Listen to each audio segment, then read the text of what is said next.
Hello guys, welcome to my blog. আজকে চলে এসেছে আর একটা নতুন ভিডিও নিয়ে। আজকে সবাই মিলে রেডি হয়ে নিচ্ছি, কারণ আজকে দিদির মেয়ের জন্মদিন, তো চলে যাচ্ছি।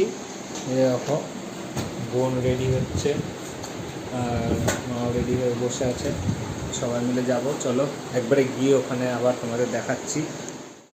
তো চলে এলাম দিদির মেয়ের জন্মদিনে, আর দেখো কত রকম স্টল দিয়েছে, আর এদিকে সব ঘোরাঘুরি করছে। আমি আর চলে গেলাম একটু বেবিকর্ন খেতে, আর এখানে ভেজ পকোড়া স্টল ছিল।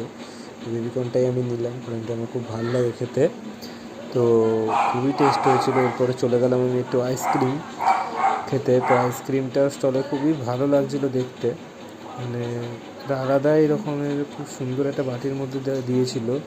এদিকে আমার বোনরা সব ফুচকা খেতে ব্যস্ত, এদিকে আমার মা বোন সবাই তারপর আবার আড্ডা মারছে, এদিকে সব ঘোরাঘুরি করছিল। আর তারপরে চলে গেলাম আমরা খেতে, আর পর দিয়ে দিল একটা সুন্দর পদ্ম পাতা প্লেটের ওপর। আমি এটা ধুয়ে রেডি করে নিলাম, কারণ এক্ষুনি চলে আসবে খাওয়ার। আর বলতে বলতে চলে এলো বার্থডে কেক। আমি তো মানে খুবই ভালোবাসি কেক খেতে। তারপরে চলে এলো একটা হচ্ছে ভেটকি মাছের কাটলেট আর স্যালাড আর সস, যেটাও খুবই টেস্ট হয়েছিল। তারপরে চলে এসেছে আমার সবথেকে পছন্দের জিনিস, যেটা হচ্ছে একটা কচুরি আর চানা মশলা। তো ভীষণই ভালো রান্নাবাড়ি। আর তারপরে চলে এসেছিলো সাদা ভাত আর একটা কাতলা মাছ, তারপরে ফ্রায়েড রাইস, চিকেন কষা, আরও অনেক কিছু রান্না হয়েছে। তো ভীষণ ভালো লাগছিলো খেতে, অনেকদিন পরে এরকম একটা নিমন্ত্রণ পেলাম।